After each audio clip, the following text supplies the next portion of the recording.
এরপরে world happiness report. World happiness report, world হ্যাপিনেসে India আছে। এটাও কিন্তু ওয়ার্ল্ড হ্যাপিনেস রিপোর্টটাও কে প্রকাশ করে? ওই যারা সাস্টেনেবল ডেভেলপমেন্ট প্রকাশ করে, United nation sustainable development solution network, ঠিক আছে, এরাই প্রকাশ করে। এবং ওয়ার্ল্ড হ্যাপিনেস রিপোর্টে ইন্ডিয়ার র্যাঙ্ক হচ্ছে 144, 144, 2020-তে ছিল, ঠিক আছে। 2020-তে মনে রাখার একটা ট্রিক্স তো বলেছিলাম আমি যখন পড়াচ্ছিলাম, তখন টিপি ছিল, এদিকে 44 ছিল। কিন্তু এবছর হচ্ছে ইন্ডিয়ার র্যাঙ্ক করেছে 139, মানে একটু আপগ্রেড করেছে। তাহলে 2021-এ কত হয়েছে? 139, এখন রিসেন্ট 139। 2021-এ হয়েছে 139, আর 2020-তে ছিল 144। আমাদের এই বছরটা মনে রাখাই হচ্ছে কাজ হবে, 139, 139।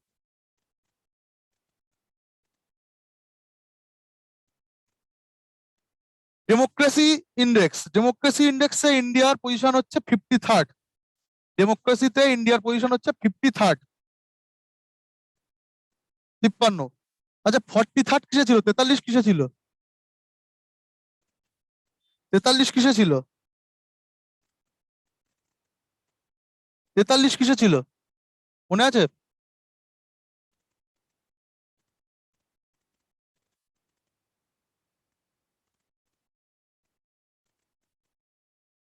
ফর্টি থার্ড কিসে ছিল? কম্পিটিটিভ, কম্পিটিটিভে ছিল। আর 53rd আছে কিসে? 53rd হচ্ছে ডেমোক্রেসি ইন্ডেক্স।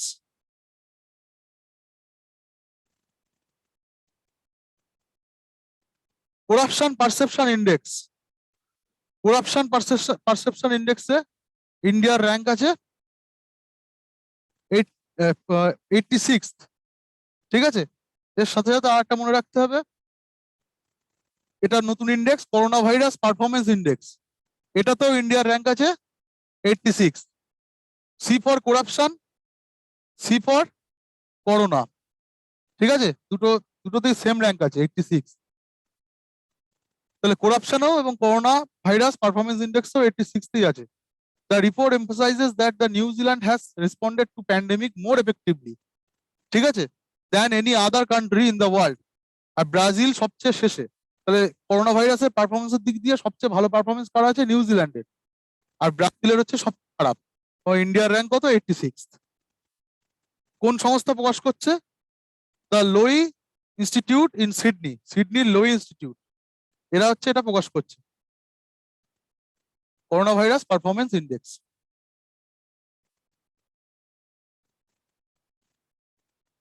এবার মোস্ট ভাইটাল, অনেকবার পরীক্ষায় এসছে, সেটা হচ্ছে human development report. Human development report কে প্রকাশ করে? United nation development program, UNDP, United nation development programme. ইন্ডিয়ার র্যাঙ্ক কত? 131, ঠিক আছে। কত পয়েন্ট পেয়েছে ইন্ডিয়া? 0.645, এটাও আসে পরীক্ষায়। ইন্ডিয়া কত পয়েন্ট পেয়েছে? 0.645। ইন্ডিয়ার র্যাঙ্ক 131, 189টা দেশের মধ্যে, ঠিক আছে। এই যে পয়েন্টটা পেয়েছে, এটা কেমন point? Medium point, medium human development, ঠিক আছে, মাঝখানে আছে, লোয়েস্ট মানে লো না আবার হাইও না, মিডিয়াম। টপ কান্ট্রি নরওয়ে, ঠিক আছে। According to the report, India's gross national income per capita fell to $6,681 in 2019 from 2018 থেকে এইটা হয়েছে, ঠিক আছে, $6,681 পার ক্যাপিটা ইনকাম। তাহলে হিউম্যান ডেভেলপমেন্ট রিপোর্ট কে প্রকাশ করে? UNDP, United nation development programme. ইন্ডিয়ার র্যাঙ্ক 131, ইন্ডিয়ার পয়েন্ট কত আছে? 0.645, ঠিক আছে। এইগুলো মনে রাখলেই হবে, যেটা হচ্ছে মিডিয়াম পয়েন্টটা হচ্ছে medium point.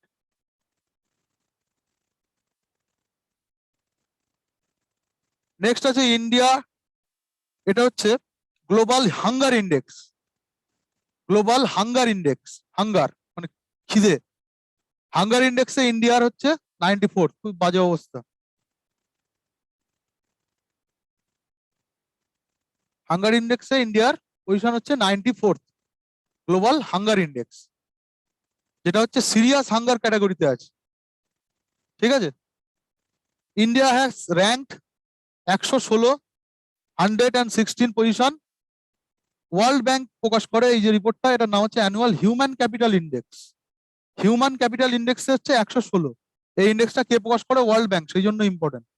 Human capital index published by world bank, India's position 116, 116 human capital index.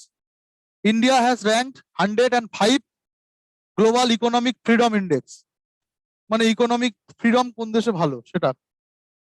ঠিক আছে, ইকোনমিক ফ্রিডমের দিক দিয়ে ইন্ডিয়া 105-এ, তাহলে হিউম্যান ক্যাপিটালে 116, ইকোনমিক ফ্রিডমে 105, হাঙ্গারে 94th,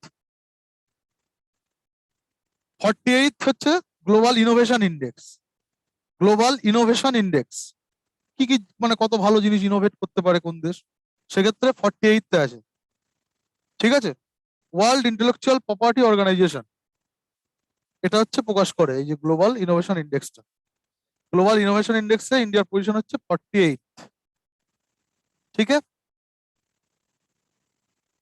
ঠিক আছে, এবার একটু আমরা রিক্যাপ করে নিই।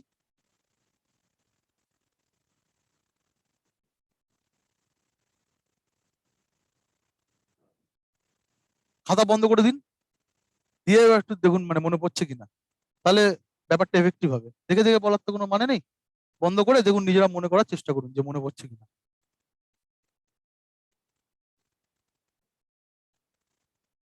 এখানে ইন্ডিয়ার পজিশন দেওয়া আছে, কোনটা কোন ইন্ডেক্স মনে করার চেষ্টা করুন। ইন্ডিয়ার পজিশনটা বা র্যাঙ্কটা দেওয়া আছে, কোন ইন্ডেক্স সেটা আপনারা আইডেন্টিফাই করুন। 14 বলুন, 14 একদম প্রথমে যে ইন্ডেক্সের কথা বলেছিলাম, মনে পড়ছে? 114টা কান্ট্রির মধ্যে 14 নম্বরে ছিল। ধ্যান করার ক্ষেত্রে বলেছিলাম দেশের মানুষ। ওয়ার্ল্ড বলুন, হ্যাঁ, ওয়ার্ল্ড গিভিং ইন্ডেক্স বা গ্লোবাল, গ্লোবাল, তাহলে এটা প্রথমটা কি হবে? Global giving index, global giving index. 135 কি হবে? একটা রিলেশন বলে দিয়েছিলাম 5, আর তার সাথে কি বলেছিলাম? প ফর 5, 5, আর পতে কি হয়? আর একটা কি ছিল? পিস, পিস, পিসে হচ্ছে 135। 43rd, এটা আগেও একবার বলেছি মনে করানোর জন্য, পড়াতে পড়াতে মাঝখানে ধরেছিলাম। 43, হ্যাঁ, কম্পিটিটিভনেস, তাই তো?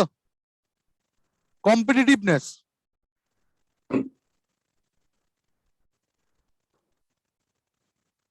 কম্পিটিটিভের ক্ষেত্রে হচ্ছে 43rd।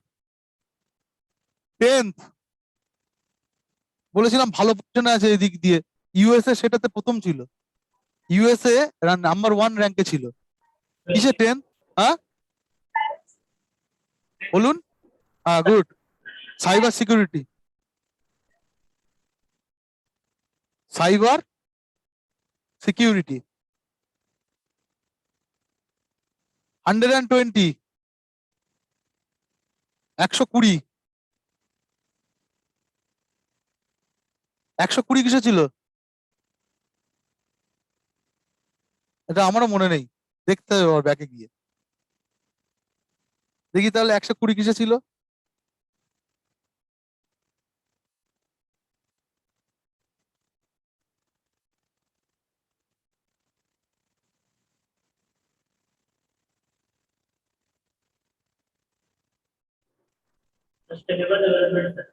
কোনটা?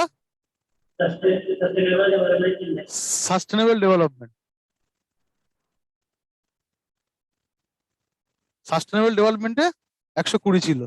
তাহলে এটা কিন্তু আমরা ভুলবো না আর সহজে, যে আমাদের পিছনে গিয়ে দেখতে হয়েছে, সেইটার জন্য আমরা কিন্তু আর ভুলবো না। Sustainable development index, sustainable development index report কে প্রকাশ করে? সাস্টেনেবল ডেভেলপমেন্ট নেটওয়ার্ক সলিউশন, তাই তো? Sustainable development network solution United নেশনের একটা উইং। 83 কিসে ছিল? 83rd বলুন। হ্যাঁ,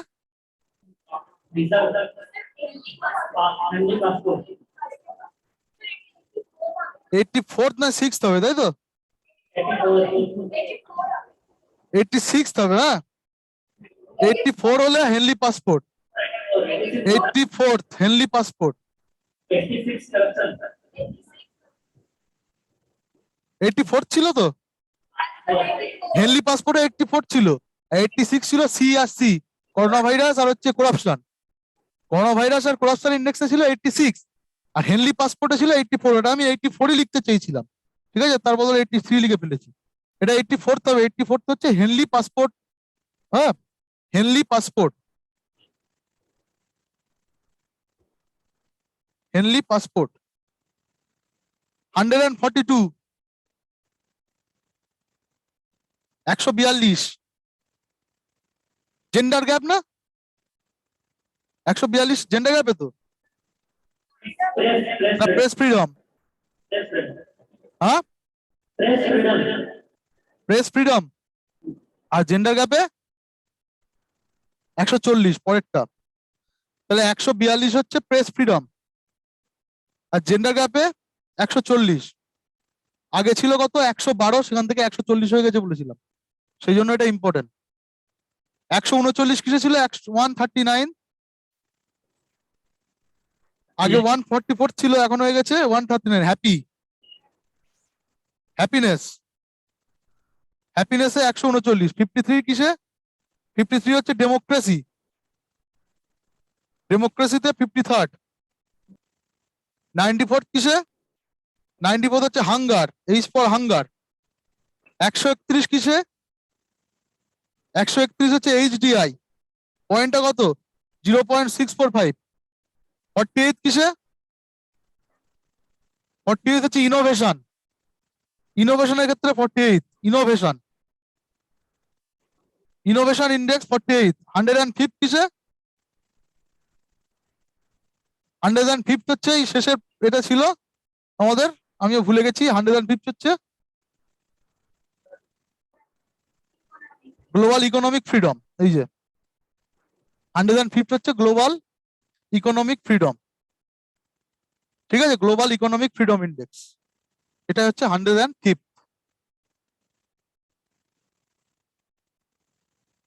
এবার লাস্ট টাইম বলুন, তাড়াতাড়ি বলুন, ফার্স্ট কি হবে? 14। সবাই চেষ্টা করুন, মনে মনে চেষ্টা করুন। প্রথমে global giving index 135, piece 43, competitive, competitive 10th, cyber security 120, sustainable development 83। কি ছিল? 84th হবে এটা, 84th কি হবে? Henley passport 142। সাস্টেনেবল ডেভেলপ কিসে ছিল? Sustainable development 140। Gender gap 139, happiness 53, democracy 94, hunger 131, HDI 48 কিসে ছিল?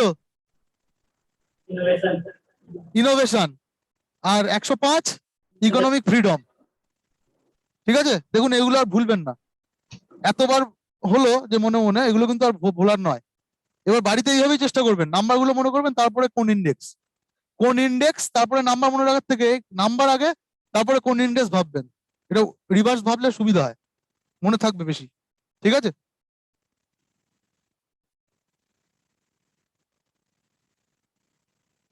নেক্সট আমরা দেখবো স্কিম, গভর্নমেন্ট স্কিম।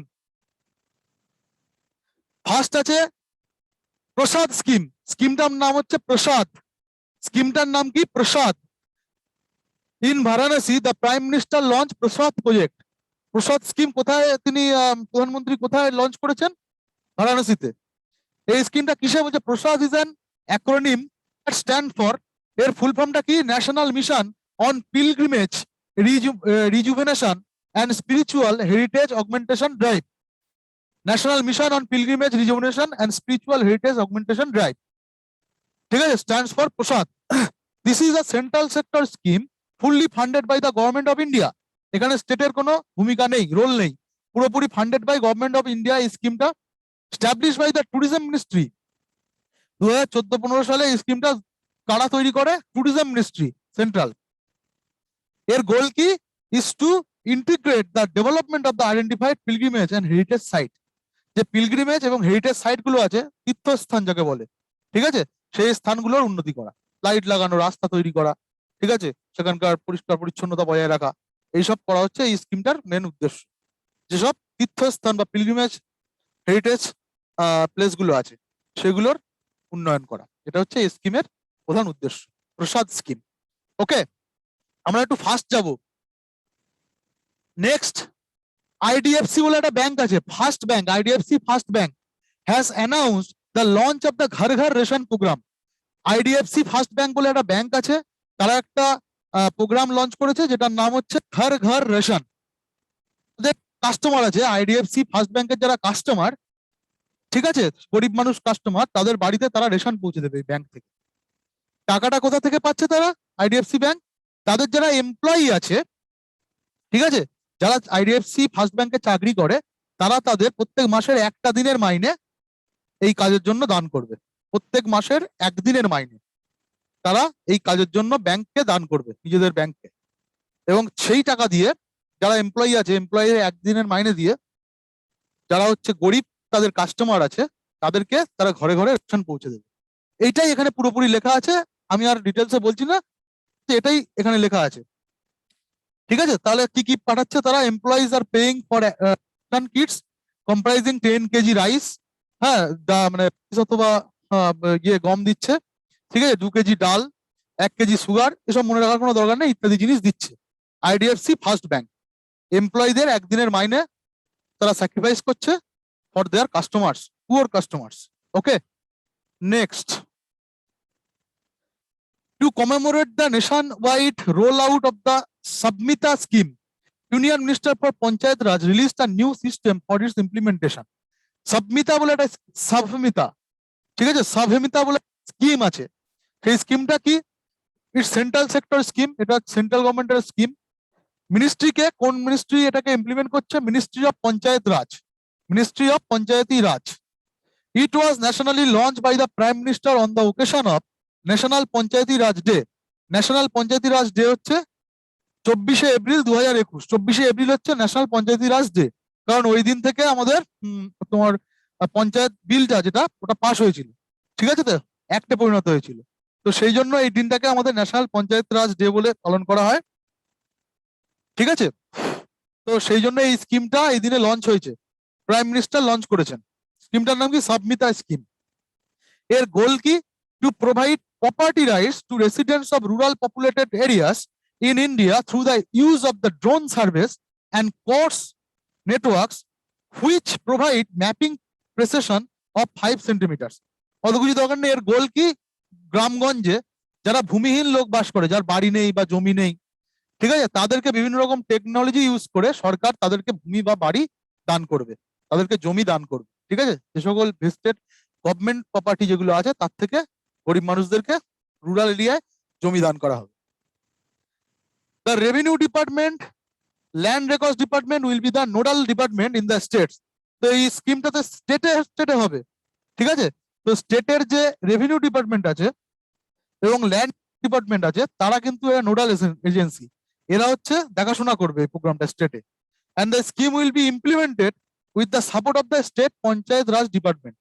এবং স্টেটের পঞ্চায়েত রাজ ডিপার্টমেন্টও এক্ষেত্রে তারা সাপোর্ট করবে, তাদেরকে এই নোডাল এজেন্সিকে সাহায্য করবে এই স্কিমটা করার জন্য, গরিব মানুষদেরকে জমি দান করার জন্য, ঠিক আছে। নেক্সট বলছে জল জীবন মিশন। জল জীবন মিশন 15ই আগস্ট 2019 সালে চালু হয়। এর গোল কি? To provide tap water for everyone bye 2024। 2024 সালের মধ্যে প্রত্যেক বাড়িতে ট্যাপ ওয়াটার পৌঁছে দেওয়া, এটা হচ্ছে এই জল জীবন মিশনের মেন উদ্দেশ্য, ঠিক আছে। 2019 সালে 15ই আগস্ট এটা চালু হয়, 2019 সালের 15ই August. This has achieved a new achievement which is to provide tap water to 40 million rural household. ঠিক আছে, তারা অলরেডি 40 মিলিয়ন এই স্কিমের মাধ্যমে আমাদের government, central government already 40 million, ঠিক আছে, 1 মিলিয়ন মানে 10 লাখ, ঠিক আছে, 40 মিলিয়ন বাড়িতে কিন্তু অলরেডি ট্যাপ ওয়াটার পৌঁছে দিয়েছে রুরাল এরিয়াতে, গ্রাম্য অঞ্চলগুলো। Goa is the first state in India to provide 100% tap water. Goa হলো প্রথম স্টেট ভারতে যেটা প্রত্যেক বাড়িতে সবার ট্যাপ কল আছে, 100% ট্যাপ ওয়াটার, ঠিক আছে, প্রত্যেক বাড়িতে ট্যাপ কল আছে। গোয়া ফার্স্ট স্টেট এটা। PM Modi launched the Catch the Rain campaign on the occasion of the World Water Day. 22 March world water day হয়, সেদিন প্রধানমন্ত্রী একটা নতুন মিশন লঞ্চ করেছে, ক্যাম্পেন, যেটার নাম হচ্ছে ক্যাচ দ্য রেন, বৃষ্টির জল ধরতে বলছে, ঠিক আছে, catch the rain. Okay,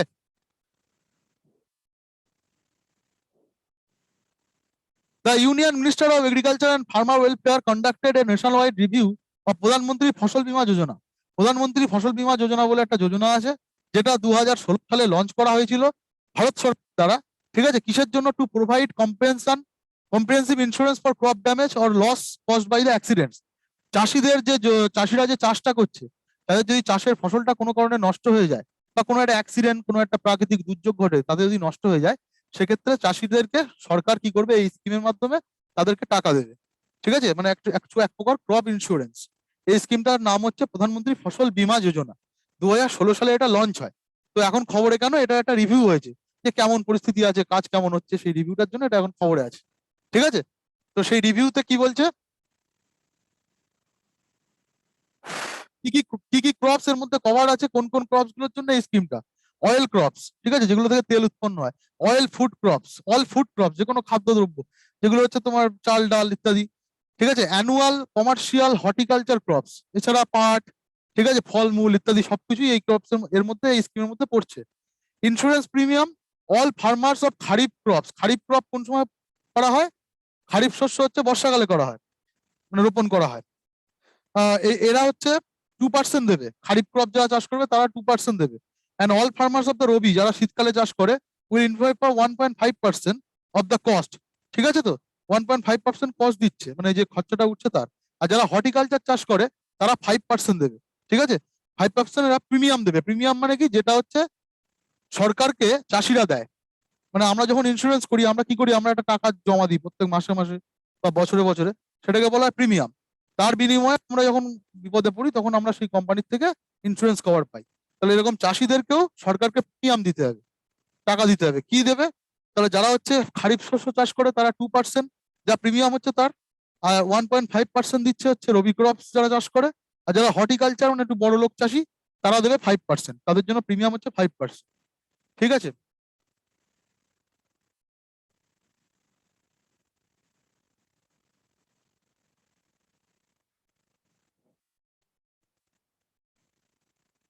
Coverage designed to cover the losses suffered by the farmers, such as losses before planting, যদি চাষ করার আগে কোনো একটা লস হয়ে যায় সেক্ষেত্রেও পাবে। পোস্ট হারভেস্ট লসেস, চাষ করার পরে, মানে যখন ফসল তোলার পরে যদি কোনো লস হয় সেক্ষেত্রে পাবে। কিসের জন্য লস হয়? Caused by hurricane, rainfall, losses caused by non seasonal rainfall in India. It also covers losses caused by local disaster, যেমন ফ্লাড, হেলস্ট্রম বা ল্যান্ডস্লাইড ইত্যাদি যদি হয়, এর কারণে যদি ফসল নষ্ট হয়, তারা কিন্তু তাহলে পাবে। এক্সক্লুশন কোনগুলো এর থেকে বাদ গেছে? Losses due to war and nuclear risk. Nuclear risk বা যুদ্ধের ফলে যদি কোনো ফসল নষ্ট হয়ে যায়, বা ম্যালিশিয়াস স্যাবোটেজ অথবা other preventable risk are not included in this plan. অন্যান্য ক্ষেত্রে এগুলো দেবে না প্রিমিয়াম, মানে যে লসের ইন্স্যুরেন্সটা পাবে না চাষিরা। যেগুলো দেবে সেগুলো হচ্ছে প্রাকৃতিক দুর্যোগ হতে হবে তার মানে। The plan is implemented by experience general insurance companies. হ্যাঁ, জেনারেল ইন্স্যুরেন্স কোম্পানি জিআইসি হচ্ছে এই প্ল্যানটাকে মানে ইমপ্লিমেন্ট করছে, চালনা করছে। Funding for this projects come from Krishi Kalyan Kosh. Krishi Kalyan Kosh, farmer welfare fund, is an emergency fund used to provide support to farmers when their crops are damaged due to low yields and natural disaster, and to provide assistance when the minimum support price is delayed. যাই হোক, কৃষি কল্যাণ কোষ বলে একটা সরকারের একটা কোষ আছে, কোষাগার, কৃষি কল্যাণ কোষ, সেখানে টাকা থাকে, সেখান থেকে টাকা দিয়ে এই স্কিমটা পরিচালনা করা হচ্ছে, ঠিক আছে। তাহলে ফসল বীমা যোজনা কবে হয়? প্রধানমন্ত্রী ফসল বীমা যোজনা 2016। প্রধানমন্ত্রী শ্রম যোগী মন্দন, This is the pension plan of the central department to ensure pension protection for unorganized workers. আমরা জানি করোনাতে সবচেয়ে যখন যারা কাজ হারিয়েছে তারা বেশিরভাগ হচ্ছে আনঅর্গানাইজ সেক্টরে যারা কাজ করে, ঠিক আছে, সেরকম লোকই বেশি কাজ হারিয়েছে, ঠিক আছে। তো তাদেরকে সাপোর্ট দেওয়ার জন্য, তাদের জন্য পেনশন, তাদের যাতে 60 বছরের পরে তারা যাতে পেনশন পায় একটা, তার জন্য এই প্রোটেকশন স্কিমটা চালু করেছে central government. Manage by the ministry of labour and employment and implemented through the Indian life insurance corporation and the public service centre. এই দুটো এলআইসি এবং হচ্ছে পাবলিক সার্ভিস সেন্টার, এরা হচ্ছে ইমপ্লিমেন্ট করছে। LIC will act as the pension fund manager and be responsible for pension payment. LIC পুরোপুরি ব্যাপারটা দেখাশুনো করবে, পেনশন ফান্ডটা তারা করবে এবং পেনশন দেওয়ার কাজটা তারাই করবে, LIC. Unorganized workers whose monthly income does not exceed 15,000 rupees per month, যারা 15,000-এর নিচে পার মান্থ ইনকাম করে, and belong to the entry age group of 18 to 14, 18 থেকে 40 বছরের মধ্যে আছে, are eligible to participate in this program. তারা এই স্কিমটা সুযোগ সুবিধা পাবে। 18 থেকে 40 বছর বয়স হতে হবে এবং ইনকাম, মান্থলি ইনকাম 15,000-এর নিচে হতে হবে, আনঅর্গানাইজ সেক্টরে কাজ করতে হবে, তাহলে তারা এই যে প্রধানমন্ত্রী শ্রী মন্ধন স্কিমের সুবিধা পাবে। এটা কোভিড-19-এর জন্য 2019 সালে চালু করা হয়েছে, কোভিড-19-এ যারা কাজ হারিয়েছে সেই রকম ওয়ার্কার্সদের জন্য। প্রধানমন্ত্রী শ্রম যোগী মন্ধন। অটল পেনশন যোজনা, এটাও একটা same type scheme, solves the problem of the old age income security for the working poor and solves the longevity risk of workers in the unorganized sector. এটাও সেম এক ধরনের স্কিম। আনঅর্গানাইজ সেক্টরে যারা কাজ করে তারা তো আর পেনশন পায় না সরকারি চাকরিজীবীদের মতো, সেই জন্য তাদেরকে পেনশন দেওয়ার জন্য এই স্কিমটা চালু হয়, অটল পেনশন যোজনা। এটা কত সালে চালু হচ্ছে? এটা চালু হচ্ছে 2015 সালে জুন মাসে, 2015 সালের 1 জুন, 1 জুন 2015 এই স্কিমটা চালু হয়েছে, Atal pension Yojana. Any citizen of India can join the Atal pension Yojana program. The age should be between 18 থেকে 40 years. সবাই এর মানে এই স্কিমে জয়েন করতে পারে, বয়স হতে হবে 18 থেকে 40 বছর। The benefits of the program will be brought to subscriber when they reach 60 years. তারা 60 বছরের পর থেকে এই পেনশনটা পাবে। যেমন পেনশন পায় সবাই 60 বছরের পরে রিটায়ার করার পরে, তো ঠিক সেরকমই তারা এই অটল পেনশন যোজনায় যারা অংশগ্রহণ করবে, ঠিক আছে, তারা 60 বছরের পরে পেনশন পাবে। কবে হয় লঞ্চ? 1 জুন 2015। এটা একটা খুব important. all major scheme of Ministry of Women and Child Development are classified as 3 umbrella scheme. যা যা স্কিম ছিল ministry of women and child ডেভেলপমেন্টের মধ্যে, যা যা স্কিম ছিল সেগুলোকে 3টে আমব্রেলা বা 3টে ছাতার তলায় নিয়ে চলে আসা হয়েছে। সবগুলোকে 3টে ভাগে ভাগ করে নেওয়া হয়েছে যা যা স্কিম ছিল। প্রথম মিশনটার নাম হচ্ছে মিশন কুষাণ। মিশন কুষাণের মধ্যে কোনগুলো এসছে? This will include umbrella ICDS, anganwadi service, কুষাণ scheme for adolescent girls, national creche scheme ইত্যাদিগুলো সব চলে এসছে কুষাণের মধ্যে, মিশন কুষাণ। মিশন শক্তির মধ্যে এসছে will include one stop centre, মহিলা পুলিশ ভলেন্টিয়ার, বেটি বাঁচাও বেটি পড়াও, এই মানে স্পেশাল নামগুলো মনে রাখতে হবে। বেটি বাঁচাও বেটি পড়াও গেছে কিসের মধ্যে? Mission Shakti. Women service helpline and Pradhan Mantri Matru বন্দনা যোজনা, এগুলো চলে গেছে মিশন শক্তি এর আন্ডারে। মিশন বাৎসল্যতে কোনগুলো গেছে? Will study national child welfare service and child protection service. Child welfare and child protection এগুলো গেছে মিশন বাৎসল্যের মধ্যে। মিশন কুষাণের মধ্যে কিছু গেছে, মিশন শক্তির মধ্যে কিছু, আর মিশন বাৎসল্যের মধ্যে কিছু গেছে। এই 3টে ছাতার তলায় নিয়ে চলে এসছে যা যা স্কিম ছিল সবকটাই।